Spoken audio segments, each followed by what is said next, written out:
Yaorana et bienvenue sur Jurismana. Aujourd'hui, nous allons rapidement présenter le régime parlementaire.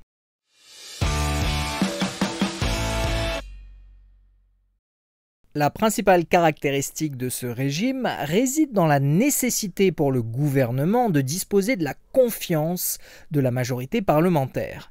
Le gouvernement est responsable devant cette majorité et doit remettre sa démission s'il n'en dispose plus.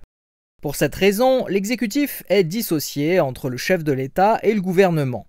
Le premier, qui peut être un monarque ou un président, incarne la continuité de l'État et ne participe en théorie pas directement à l'exercice du pouvoir, en dehors de la nomination du chef du gouvernement ou d'un droit large à information, comme le roi au Royaume-Uni ou le président de la République fédérale d'Allemagne par exemple. N'ayant pas en principe de rôle actif, il est politiquement irresponsable. Si vous aimez ce contenu, n'hésitez pas à vous abonner, à aimer la vidéo et à commenter Marurua. En revanche, le chef du gouvernement et ses ministres assument la conduite de la politique nationale sous le contrôle des assemblées parlementaires. L'autorité et la responsabilité politique sont ainsi étroitement liés.